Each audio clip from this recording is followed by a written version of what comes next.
Good morning. This is Bloomberg Daybreak Europe. I'm Tom McKenzie in London. These are the stories that set your agenda. Chinese stocks are set for their best week since 2008, fueled by Beijing's raft of stimulus measures. In the US, the S&P 500 hits its 42nd record close of the year.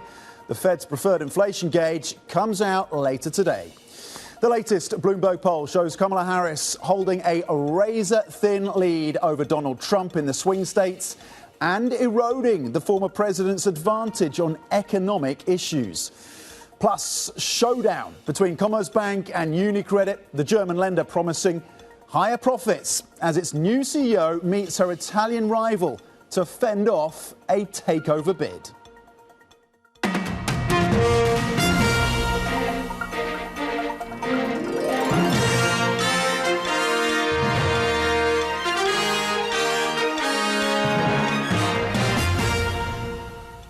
Once again, it's two key catalysts powering the markets today. It is the stimulus from China with actions in terms of rate cuts following the rhetoric of the PBOC earlier this week. They are implementing these measures and they're implementing them at pace. And then you have the data out of the US on jobless claims. We lead up to an inflation print of today, all pointing to a benign picture, even as markets continue to price in around 70 basis points of cuts for the Federal Reserve. European markets hit a record yesterday. US markets then, the S&P notching a 42nd record high. European stocks on the front foot again on these futures, up 0.4%. We look again at the luxury sector after the gains of yesterday, double-digit gains for some of these luxury stocks in Europe. FTSE 100 futures pointing up by 0.2%. Iron ore is rallying again, and tie that to China. So watch again the basic resources in Europe and, of course, the listings here in the UK. S&P futures currently flat after that record high of yesterday. NASDAQ futures also currently flat at 20,347. Let's flip the board and look cross-asset then with a focus on the US 10-year ahead of that inflation data. It is the key gauge then for this Federal Reserve in terms of how they think about the evolution of inflation, and the survey, the expectations from Bloomberg Economics suggesting you are going to get a relatively benign print on the headline level and the core level. The track towards 2% is still there for the Fed. 379 on the benchmark 10-year. Euro dollar at 111. A little bit of softness coming through now for the euro dollar on strength for the Bloomberg dollar index. Brent at 71.46. Iron ore, and there is the price jump once again for this core commodity, up 4%. Worth noting as well, there's pressure coming through on the Japanese yen right now on political uncertainty, and we may get clarity in terms of who could well be the next Prime Minister of Japan in the next couple of hours. An hour and a story we will keep across for you, of course. Now, China's benchmark CSI 300 stock index set for the best week since 2008. As we said, it comes as the PBOC pulls the trigger on easing measures announced by Governor Pan Gongsheng earlier this week. The central bank lowered the 7-day reverse repo rate and cut the reserve requirement ratio, the triple R, for banks. That pushes more liquidity into the system. It follows a cut as well to the 1-year rate that came through on Wednesday. Let's bring in, at this point, Bloomberg's Min Low in Hong Kong, who's been tracking all of this for us. And the market reaction, again, Min, has been pronounced. Yes, what a week for China, right? There is a saying on Chinese social media now. It used to be ABC, avoid or anything but buy anything but China, but now it's ABC, all in buy China, and that's certainly the market sentiment that is coming through today. If you look at the billionaire investor David Tepper, that's one of the most read stories on the terminal today. He's saying he's buying everything related to China, and also CSI 300 set for the biggest weekly gain in 16 years. We just spoke to Winnie Wu from B of A. She was saying that based on valuations alone, some of these stocks still have an upside of about 20% to go in the near and midterm. But then if you look at the earnings story, though, that earnings downgrade may still take a few more quarters to really bottom out, because you really have to separate what's going on in the financial markets and what's going on in the economy, right? That fundamental shift in the economy is going to take months, if not years, to play out. And we've seen this 3 times this year. A big rally in the lead up to a big national holiday ahead of the Lunar New Year, the May Day holiday, and this time the Golden Week on the back of expectations of more forceful stimulus to come come. But then that momentum so far this year, it has petered out after we come back from that holiday because of lack of follow through in terms of the policy impact. So what will happen after the Golden Week? That will be the first test in terms of how consumers are really feeling in terms of how spontaneous, how willing they are to spend on the economy right now. Yeah, and so far, of course, they are following through on the rhetoric, aren't they, these policymakers, with the action today following, of course, the announcements earlier this week from the PBOC. The buying frenzy, as you said, around Chinese equities is really pronounced. And you've seen these glitches in the Shanghai Composite, a line crossing just in the last couple of minutes that the Chinext index has risen 11%. 11%, currently at 1900. The CSI 300, then, the benchmark over in China, up 4.4%. The tech stocks in Hong Kong, the HS Tech, up 7%. Min, what are you and the team looking for next as the PBOC and the Ministry of Finance looks to implement these measures? Yeah, certainly there was very swift follow-through, especially with the announcement today. It came bright and early, that triple R cut and the cut to that 7 days reverse repo. It came in 1.5 hours before markets opened in China. A very swift follow-through on the PBOC side, but it's the fiscal stimulus where we're still waiting for more details, right? Especially after that very forceful language from the Politburo meeting around stopping the decline in the property sector. But how exactly are they going to do that? Some of the existing measures in terms of cutting mortgage rates, reducing home buying curbs haven't really moved the needle. So is the government going to step in as the buyer of last resort? Are they going to widen the usage of the local government bond funds to buy up unsold homes? That's something that's still key to watch. And also when it comes to fiscal spending, that Politburo readout saying they will step up spending as necessary. But what does that mean? Reuters is saying they could issue another 2 trillion yuan in special sovereign bond, half of that to boost consumption and half of that to tackle local government debt. But how are they going to boost consumption? Is it going to lead to a structural shift in terms of consumer confidence, longer term income distribution, and confidence returning to the private sector as well? So the jury is still out. It really depends on the implementation of these policies. Some of it's still very sketchy in terms of details right now, and that's certainly something we want to look out for in the next weeks and months to come. Yeah, as is often the case, it comes down to implementation, doesn't it? Min Lo in Hong Kong with a breakdown there, fantastic breakdown of the market moves, and of course the read across given the measures that continue to come through from the PBOC in the last 24 hours or so to put a floor under these markets. The rally is, as we've said, pronounced. Let's get more analysis right now and bring in Markets Live Executive Editor Mark Cudmore in Singapore. Mark, we spoke to you briefly after that PBOC press conference, and I put the question to you then, is this a pivotal change? And you were clear in your answer. Yes, this is consequential. This changes the story for Chinese stocks. What is more important right now for global markets? Is it China or is it the Fed? Right now, it's China, because the Fed pricing is going to have to change. We've seen that in the data recently, particularly yesterday. So yields will have to rise in the US. What China is doing is really, really monumental. For me, the jury is not out. We've got the decision. We had the decision on Tuesday. The coordinated message from every branch of a state-directed economy to the highest level is extremely important. Who cares if there's a bit of a pullback when they come back from holidays?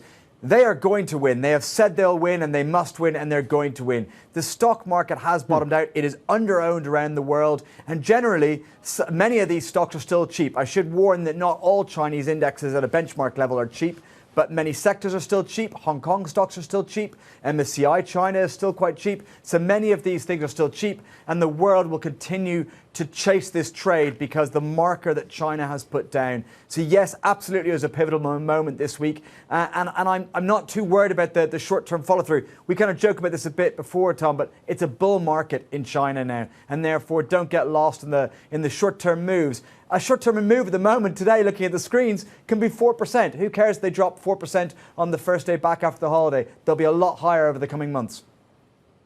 OK, there's a determination right now to win this battle from policymakers in Beijing. They have the piece or the bit between their teeth. When it comes to the data out of the US, then, Mark, we touched on the fact we're building out to the PCE, the personal consumption expenditures data. Of course, we had a jobless picture yesterday, the data in terms of jobless claims that suggests a slightly more benign picture on the labour market of the US. How close? What are you looking for? What are you and the team looking for in the inflation story in terms of how we think about the pricing of future cuts towards the end of the year? I think many of those future cuts will get priced out. Two-year yields collapsed 145 basis points between late May and this week. And that was because of a narrative out there that inflation was conquered and the labor market was cracking. Well, you know what? Initial claims in the US, the results just yesterday, are at the lowest level since May. And they're one of the best triggers for kind of cracks in the labor market or whether the labor market is turning. There is not a sign of significant stress in the labor market. On top of that, we just got massive revisions to GDP for the last extended period, showing that growth has been really, really strong. And therefore, Fed policy maybe wasn't as restrictive as some people thought. So ultimately, we need to seriously reprice two-year yields. People are kind of being slow to concede on that trade, having successfully bullied the Fed into cutting rates. I think the complacency on inflation will be challenged. I think when we get the data today, we'll see that personal income is still growing healthily. We'll see that personal spending is still growing healthily. We'll see that PCE core data, sure, it's lower than it was over the last couple of years when we had a massive inflation scare. It is still way above target. And I think that the whole narrative around, we got to watch out about the labor market and we've won the inflation war is going to change to, hey, wait a sec, the labor market's doing perfectly fine. It's just normalized after an extraordinary few years.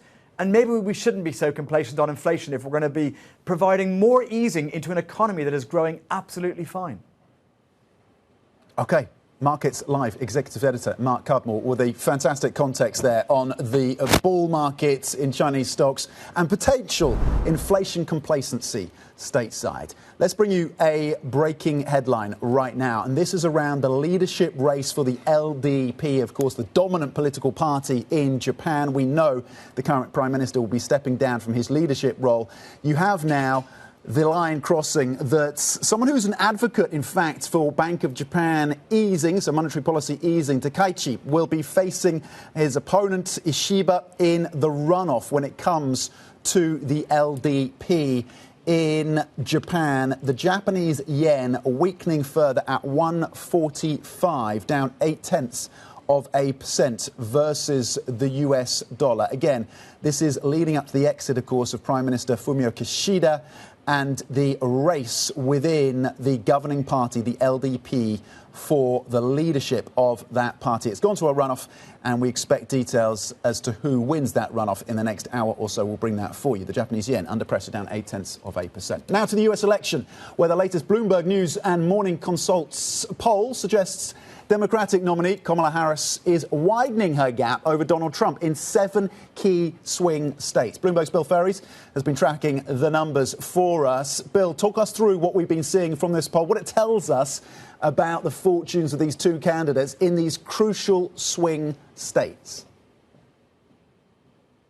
Well, Tom, as you said there, across these 7 key swing states, our latest survey shows that Kamala Harris has a 3-point overall lead over Donald Trump. That's still within the margin of error, but it's up from about a 1-point lead in the previous survey. So it's good news if you're in the Harris campaign. When you break it down by some of those key states, we're talking about a 7-point lead in Nevada, a 5-point lead in the must-win for both campaigns state of Pennsylvania, and 3-point lead in places like Arizona. Again, all in the margin of error, but the trend favoring Harris at this point.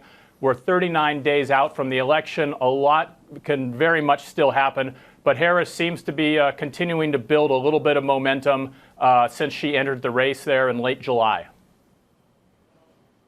Bill, talk to us and give us an update in terms of the fundraising story, because we've had headline after headline about the gains coming through in terms of Kamala Harris as the build-out of that war chest continues. Does the Democratic nominee still have an advantage when it comes to the funds at her disposal? Yeah, she has an advantage in terms of the funds at her disposal, and she's putting it all to work with a big advantage over Donald Trump.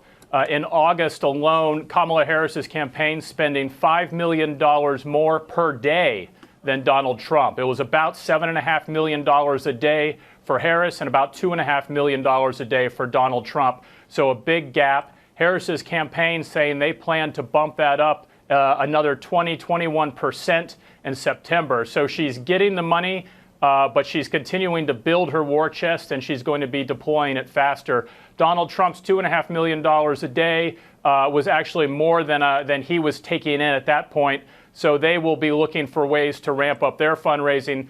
Trump's campaign's advantage is that they have some more outside political action committees, including one founded or backed by Elon Musk, that's taking care of a lot of things like knocking on doors that the presidential campaigns historically take on. So he's getting some help on the outside there. But Harris so far winning the money game. Again, basically just over 5 weeks to go. A lot can happen in October. Bloomberg's Bill Ferries, thank you very much indeed. Breaking down the poll results for us as we count down, of course, to that November election. Bill, thank you. Coming up, a first encounter for the new Commerzbank CEO and her UniCredit rival. We look at what's at stake next. This is Bloomberg.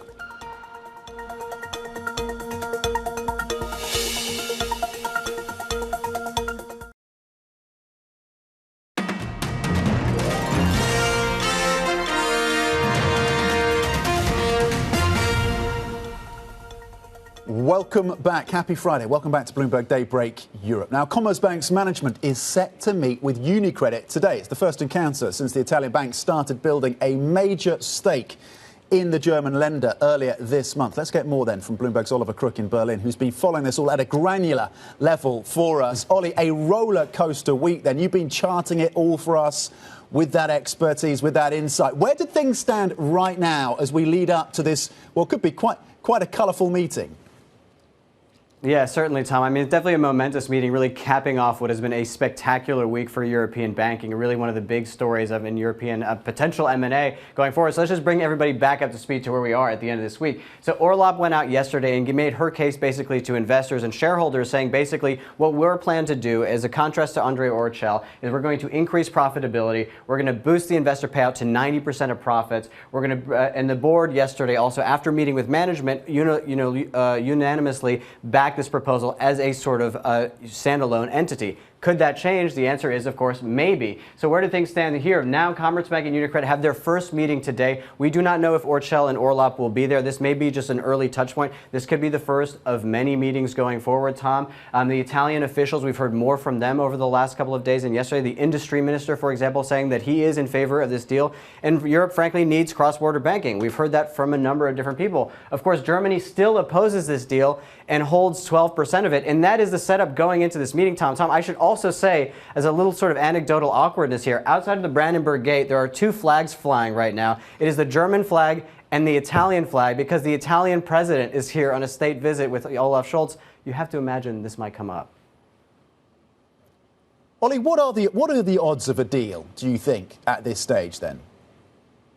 Yeah, so listen, it depends who you ask. Of course, the German government has their position, but there's also the shareholders you need to think about. I mean, look at the premium you've got if you were a Commerzbank shareholder at the beginning of this saga, and now you've done 30% in a very, very short space of time. This is a stock that has not seen this level since 2011, so it's a really spectacular move on the stock. If you look at how much money that these banks are paying back to shareholders, and you look at the sort of return on common equity, and you drill down into that, I mean, listen, this is Commerzbank versus UniCredit. 6.1% Commerzbank is what you're getting back. For UniCredit, it's 21%. So from the shareholder perspective, if you're looking at just the numbers, it's, kind of very difficult to just dismiss this out of hand. Of course, there's also the question of what are the analysts saying, and more you're hearing from the analyst community. From Citi, for example, they see a 70% chance of this deal going through with a 10% premium in the long run. They believe that the tie-up between these two is the most likely outcome. But of course, that is going to be in part determined from what we get from those conversations from UniCredit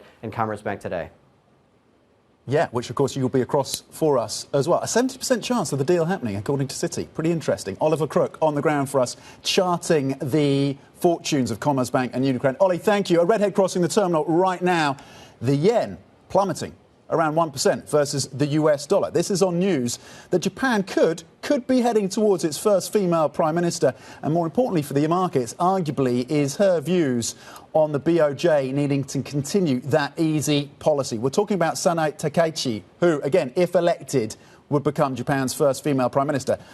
Taking a step back, we're talking about the leadership race between and at and within the LDP. This is the LDP, the governing party's leadership race, and the news that it's come down to two candidates right now, amongst whom is Sanae Takaichi, who has advocated for continuing monetary easing. So you've seen a weaker dollar and you've seen the Nikkei and Japanese stocks rallying. The Nikkei up 2%. We keep across the story for you. Coming up, as Climate Week in New York wraps up, we take a look at the energy transition and asks if it's still on track for the next decade. Stay with us. This is Bloomberg.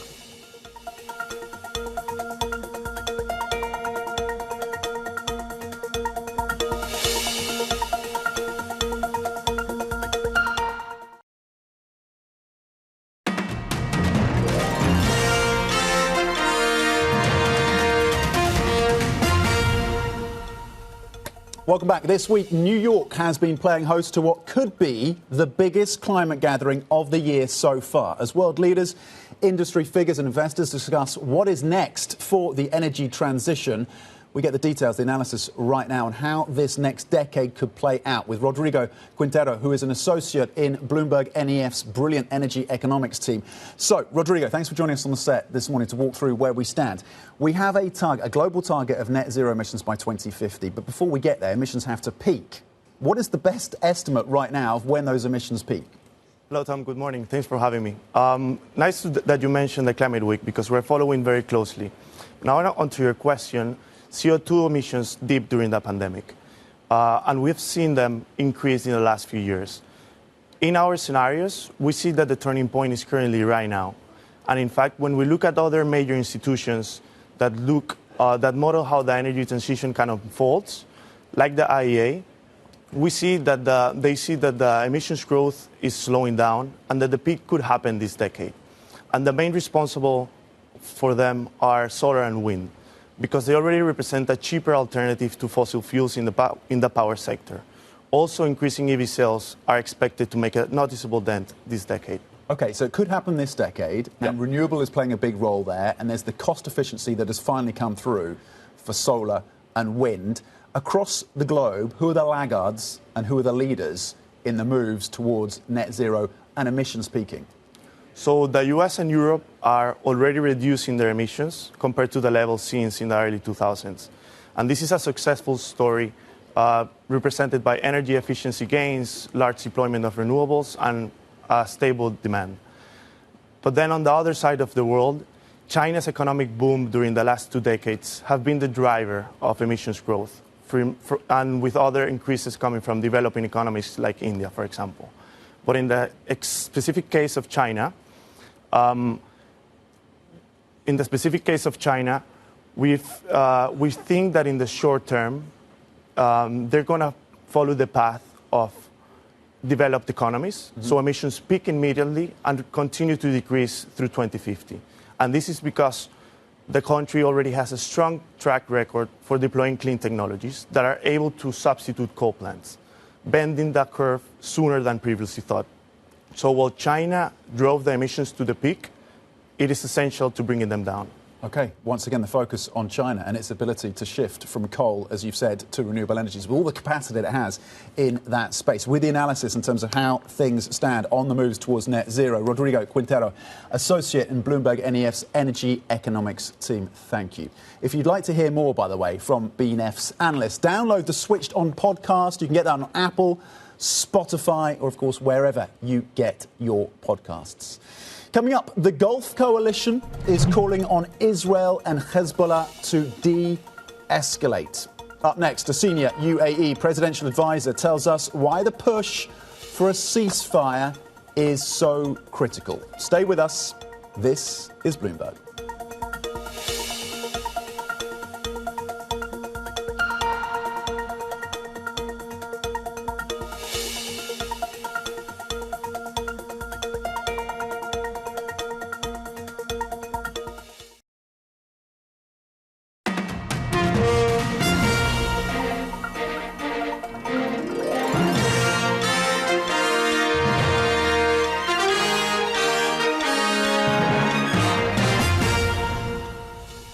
Good morning, this is Bloomberg Daybreak Europe. I'm Tom McKenzie in London. These are the stories that set your agenda. Chinese stocks are set for their best week since 2008, fueled by Beijing's raft of stimulus measures. In the US, the S&P 500 hits its 42nd record close of the year. The Fed's preferred inflation gauge comes out later today.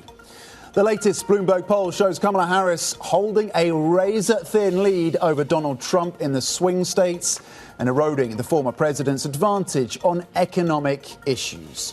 Plus, Israel's Prime Minister vows to continue its bombardment of Hezbollah targets in Lebanon indefinitely as calls grow for a ceasefire. Let's check in on these markets then. The geopolitics, of course, on the Middle East continues to be in focus. But when it comes to these equity markets, it is all about Asia right now. It's about China. It's about the policy action being implemented by the PBOC following the pledges and promises of this week. And it's about the politics of Japan. In Japan, the Nikkei soaring 1.6%. The yen has tumbled, lifting Japanese stocks as we get down to the final runoff in the race for the leadership of the dominant governing party, the LDP, and amongst the two candidates, Sanae Takaichi, who, if elected, would likely become the first female Prime Minister of Japan, but more importantly for these markets, someone who has been dovish when it comes to monetary policy. Hence the moves lower in yen, hence the moves higher in Japanese stocks. Let's flip the board and have a look at what's happening in China. The pronounced run-up that we've seen. The HS Tech, that tech-heavy index in Hong Kong, soaring more than 4%. You can see at the bottom of the screen. The CSI 300, the benchmark in China on the mainland, up 4%. The bond bulls are back. The equity bulls are back, I should say, when it comes to Chinese stocks. And you're seeing that money and those inflows coming through. Will it continue? Will it be sustained is a question as we look for more granularity on how these policies are implemented.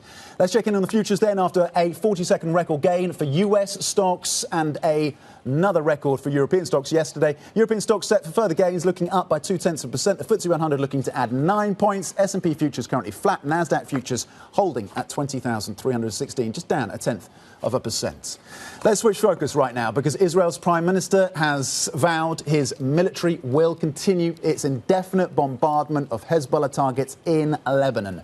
Benjamin Netanyahu is set to address the UN General Assembly later today, where he is expected to defend his military campaign in Lebanon and Gaza. Let's bring in Paul Wallace, who leads our MENA, Middle East and North Africa economy and government coverage.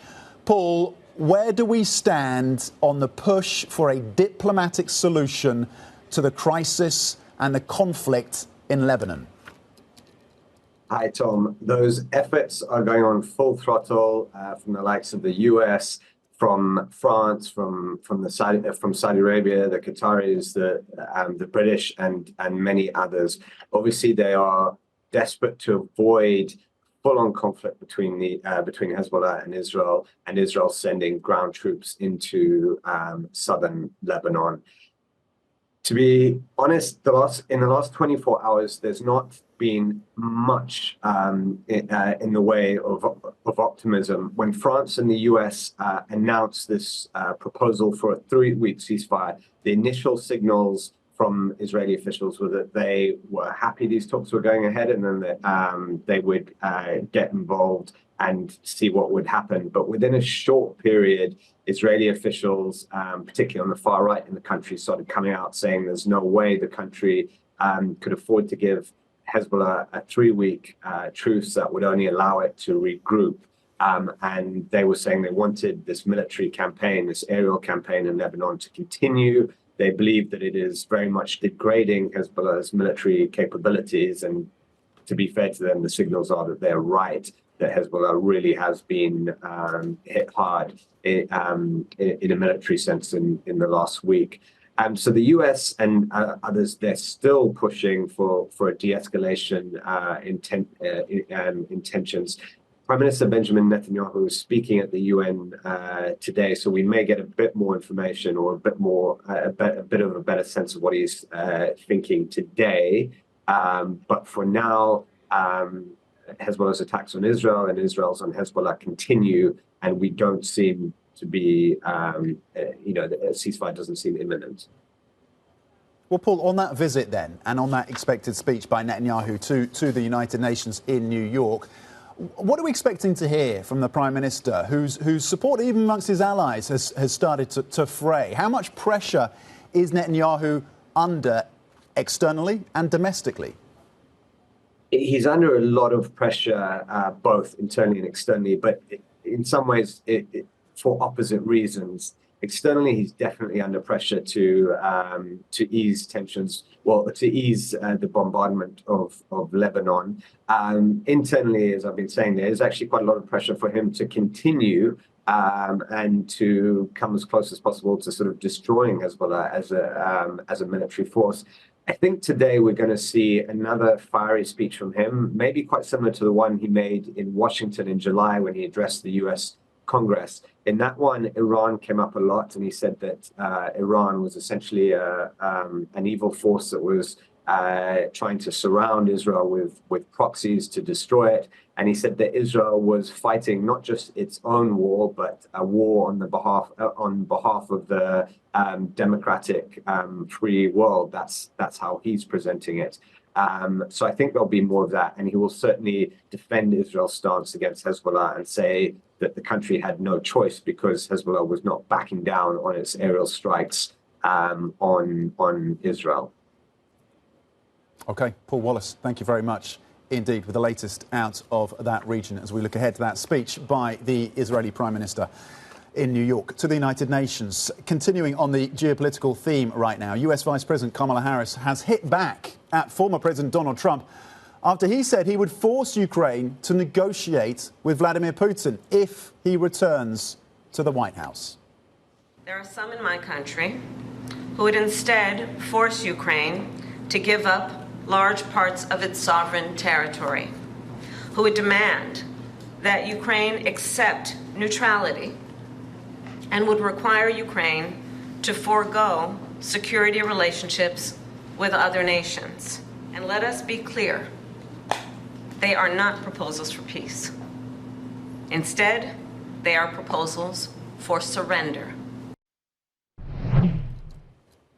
OK, let's bring in Bloomberg's EMEA News Director Ros Matheson for the context on this story. Ros, to what extent is Ukraine threading its way into the US election as we head down to that vote, of course, in November? And to what extent is it dividing people or, in fact, uniting the electorate in the US?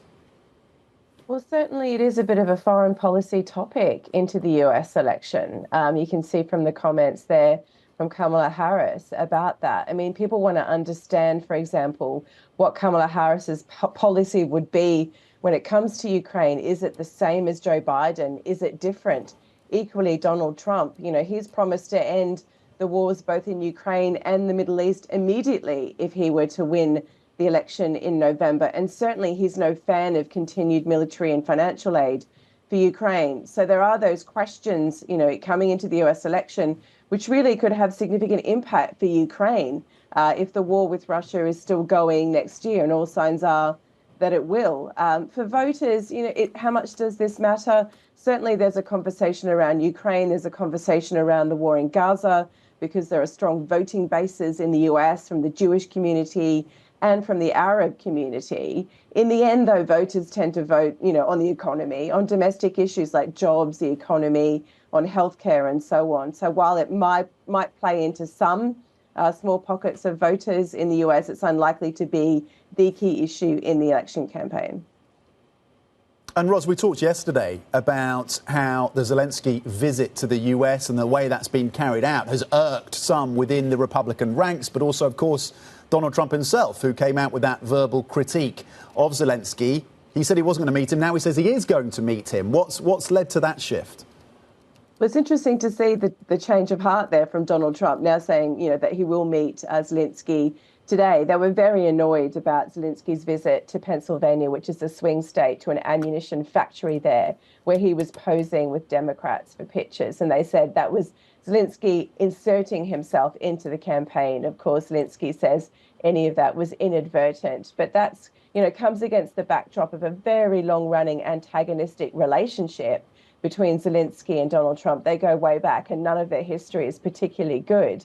So it's interesting to see that Donald Trump has now changed his mind. I mean, we know he has a tendency to do that. It might be that he thinks he has the chance now to give his talking points directly to Zelensky, which is that the US should not be continuing to pay and help for the war, you know, the war fight against Russia. They shouldn't still be sending military aid. Europe should be doing more to support Ukraine and not the US. And certainly that Zelensky needs to find a way to negotiate an end to the war. So it'd be quite a diplomatic test for Zelensky, this meeting, because it's clear he wants a reset of some sort. He knows there's a prospect that Donald Trump could become president again. And if he is, then Zelensky is going to have to find a way to deal with him.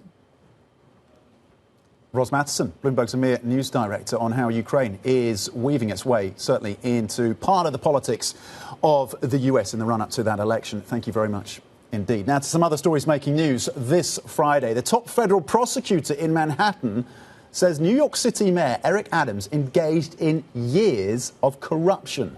Adams has been charged with bribery, conspiracy and breaking campaign finance laws. This includes accepting more than $100,000 in lavish bribes from foreign nationals.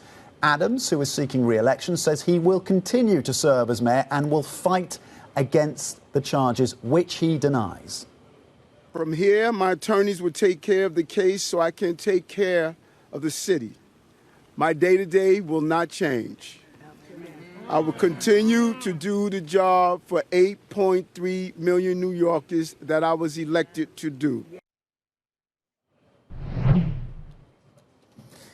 Hurricane Helene has barreled into the western coast of Florida, packing dangerous winds and threatening to unleash flooding across several states. The U.S. National Hurricane Center says Helene made landfall with top sustained winds of 140 miles per hour. You can see some pretty dramatic footage there on the screen. Now, Bloomberg has learned that chip designer ARM Holdings, based here in the UK, approached Intel about potentially buying its product division, only to be told the business is not for sale. According to our sources, ARM didn't express interest in Intel's manufacturing operations.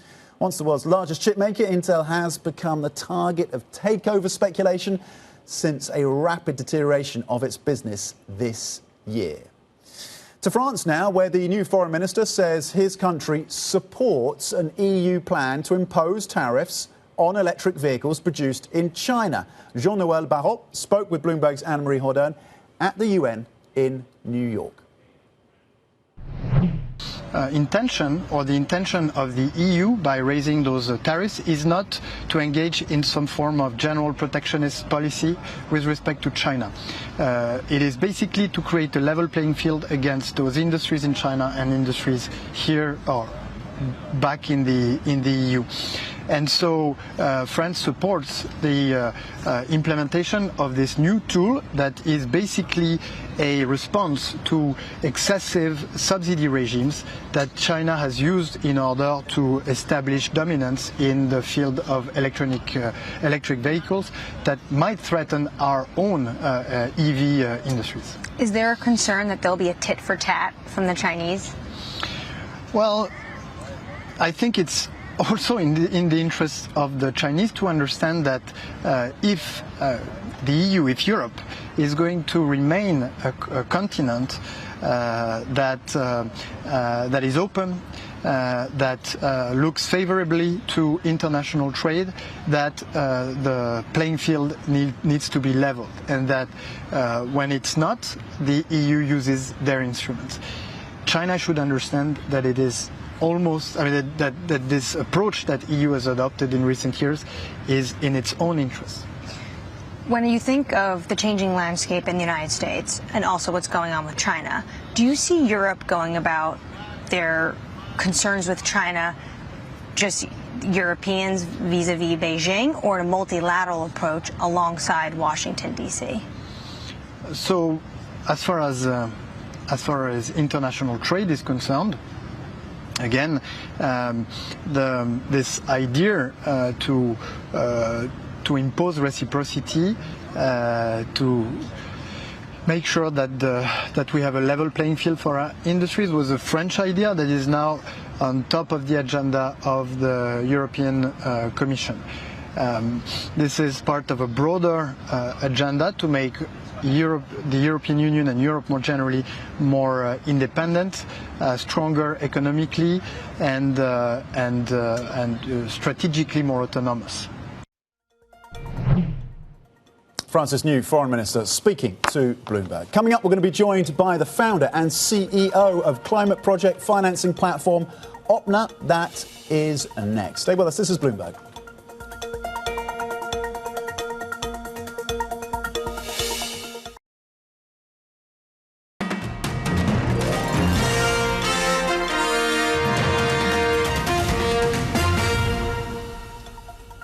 Welcome back. Now, with Climate Week New York in progress, let's turn our attention to corporate investment in carbon projects. With me now is Shilpika Gautam, who is the founder and CEO of climate project financing platform Opna. And this is a business, correct me if I'm wrong, where you find projects and you connect corporates and you help them with the financing to ensure that they're getting closer to those net zero targets. So thank you for joining us in the studio. Where do things stand? What are you seeing in your space? Is there still the appetite? What are the financing levels looking like? Are the projects there? What is the pulse looking like across this sector right now? I've just come back from New York Climate Week, Yep. and what was really exciting was talking about how carbon removal, in particular, beyond reduction, is so critical to staying within the Paris Agreement. The companies that are taking the lead in our space are the tech companies, so the Microsofts and the Salesforce and the Googles of the world, and they're sort of leading the way and saying, we need to go beyond the minimum. We need to fund innovation. We need to fund innovation around the world. So there's immense appetite from those companies. What's less exciting is some of the hard-to-abate sectors, some of the biggest polluters. They're not quite there. But I think at the center of all of this is thinking less about carbon, which is really exciting, more about how do we go beyond carbon and fund impact on the ground. So there's so much talk about how do we support communities, how do we think about social impact of these projects, how do we think about climate resilience of these projects. So that's some of the big themes that emerged out of Climate Week. Okay, interesting, which is clearly necessary. So am I right in thinking, so Microsoft, Qualcomm and those others, in terms of some of the Mag 7 companies, some of those big tech companies are your clients and you're working with them. Is that right? We don't work with some of those companies directly, but those are the companies that are taking the lead on climate action. Absolutely. Okay. The ESG was all the rage a couple of years ago. And then it seems that there's the political element that's kind of chipped away at the thesis. You've got money managers like BlackRock kind of walking away, or at least becoming a little bit more cautious about leaning into the ESG label. You've got the politics of the US, you've got all the money flow into AI. Where are we on it? How damaging has that been? I think the question here has it been a headwind? Well, let's put it this way. What is the incentive for companies to take climate action today, right? There's the carrot and the stick. So there's, of course, policy. And, is there a benefit to them taking climate action today versus 5 years from now? I think the second is, what is the risk of doing so? Is there reputational risk? And third is, what is the story that they can tell around real, tangible, sustainable impact? And I think that's all starting to come together. We've got COP this year, which is absolutely going to talk about how countries and private sector can work together to deploy climate finance into projects on the ground. We're also going to talk about the fact that in the face of rising emissions linked to AI use, as you talked about, what actions companies can take. So, for example, some of these tech companies, we've seen such a surge of activity because they know the AI and linked emissions are going to be such a big part of their business going forward. So certainly there's more momentum than ever, but I think what the missing piece really is policy and agreement within governments how this action and especially carbon markets are going to be. Okay. Are we underestimating the emissions impact of the generative AI revolution? I think we're learning how big it's going to be and how central it's going to be in how companies work. Same as I think my belief system is every company needs to be a climate company. Same way every company is going to have a component of AI. So certainly, I think it's we're seeing some companies take action now. So one of the interesting things about carbon removal and carbon markets today is if you don't act today, you're not going to get access to the highest quality carbon removal or highest quality carbon projects in the future. So hence, bringing it back to the companies that are taking the most action today are companies that are going to be most exposed to that energy intensity of AI. Have you seen any pullback in terms of your clients' concerns around financing? It's a slower growth environment, rates are higher. Has that impacted the desire at a corporate level, at the board level, to commit to financing some of these projects? The last 18 months in voluntary carbon markets were pretty hard. And I think they were not just hard because of the macro environment, but also because we're in a market that's going towards more and more quality, but wasn't always there. What we've seen this year is huge amount of interest in financing nature-based projects, so restoration, conservation, projects that are just, not just talking about carbon emissions and carbon impact and carbon mitigation, but actually have tangible community and social impact. That's certainly happening. What we're seeing less interest in is projects where it's hard to prove the real impact on the ground. So there is activity. Is it what we need? Absolutely not. We need so much more. Voluntary carbon markets are a small number in what we need to do. Okay, and you want to move from voluntary to compliance, and I'm sure you'll have a role in lobbying around that. This is a fascinating conversation, and we wish you all the best. Thanks for coming into the studio to talk and give us an update in terms of how some of this financing around the shift to, of course, non-carbon projects and that sustainability piece is playing out, with a particular focus on the corporates around the tech space as well. Pretty fascinating. Shilpika Gautam, who's the founder and CEO of OpNap. There's plenty more coming up. Stay with us. This is Bloomberg.